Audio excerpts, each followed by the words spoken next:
السلام علیکم ورحمۃ اللہ وبرکاتہ۔ امید کرتا ہوں تمام دوست احباب خیر و عافیت سے ہوں گے۔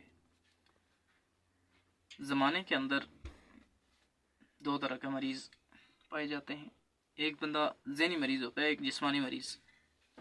اب جو جسمانی مریض ہوتے ہیں ان کا بندہ علاج کر سکتا ہے آسانی کے ساتھ، لیکن جو ذہنی مریض ہوتا ہے اس کا علاج کرنا تھوڑا سا مشکل ہوتا ہے۔ ایک بندہ میرے پاس آیا، اس نے یہ کہا جی کہ میں نے سول انجینئرنگ کی ہے۔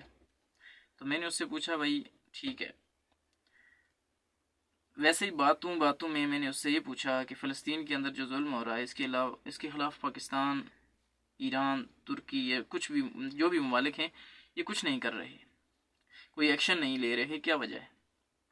اس نے کہا بھائی ہم کچھ نہیں کر سکتے۔ کچھ نہ کرنے والی جو بات ہے نا، یہ بندے کو پاگل بنا دیتی ہے، ذہنی مریض بن جاتا ہے اس طرح بندہ۔ بظاہر اس کے جو الفاظ ہیں وہ تو ٹھیک ہیں کہ ہم کچھ نہیں کر سکتے، کیونکہ ہمارے ہاتھ میں کچھ نہیں ہے۔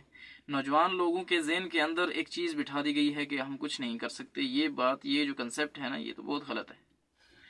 بھائی کچھ کیوں نہیں کر سکتے؟ پاکستان کو اللہ تعالیٰ نے اتنی جو چیزیں عطا کی ہیں، اتنی نعمتیں عطا کی ہیں، ان کو بروئے کار لا کر پاکستان ہر قسم کا ایکشن لے سکتا ہے۔